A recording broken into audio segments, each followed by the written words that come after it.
కార్తీక పురాణం 14వ అధ్యాయం.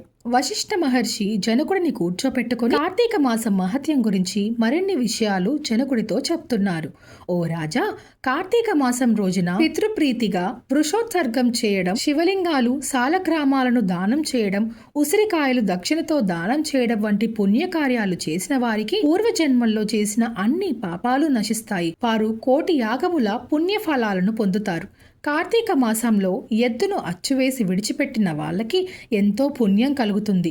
పితృదేవతలు పుణ్యలోకాల్లో ఉన్నప్పటికీ మన కులంలో పుట్టిన వారు ఎవరైనా కార్తీక పౌర్ణమి నాడు నీలవర్ణం గల ఎద్దును అచ్చువేసి విడిచిపెట్టినట్లయితే దానివల్ల మనకు అంతా మంచి జరగాలని పితృదేవతలు సదా కోరుకుంటూ ఉంటారు. ఆ కోరిక తప్పకుండా నిజమై తీరుతుంది. ఇది చేయకపోతే యమ ఆజ్ఞ వల్ల నరకం పొందుతాడు. ప్రతి సంవత్సరం కార్తీక మాసంలో తమ శక్తి ప్రకారం దానాలు చేసి నిష్ఠతో వ్రతం చేసి సాయంత్రం ఆలయంలో శివకేశవులకు దీపారాధన చేసి రాత్రంతా జాగరణ చేస్తే మరునాడు శక్తి ప్రకారం బ్రాహ్మణులకు సన్యాసులకు భోజనం పెట్టడం ద్వారా ఈ లోకంలో సర్వసుఖాలు పొందుతారు. విలువలతో జాగ్రత్తగా చేయవలసిన పనులు ఆచారాల గురించి చెప్తాను విను అంటూ వశిష్ఠుల వారు ఇలా చెప్పసాగారు. కార్తీక పౌర్ణమి రోజు ఉసిరికాయలను దక్షిణతో దానం చేసిన వారికి ఎంతో పుణ్యం కలుగుతుంది. ఇక దీపదానం చేసిన, శివలింగానికి పూజ చేసిన, సాలగ్రామాన్ని దానం చేసిన, ఉపవాసం చేసిన, కార్తీక స్నానాలు ఆచరించిన, అలాగే సాయం సంధ్యల వేళలో తులసి కోటకి పూజ చేసిన, శివకేశవులను ఆరాధించిన ఎలాంటి ఫలితాలు కలుగుతాయో ఇప్పటి వరకు వివరించుకున్నాం కదా అంటూ అన్ని దానాల పుణ్యాల ఫలాలను జనకుడికి గుర్తు చేశాడు వశిష్ఠుడు.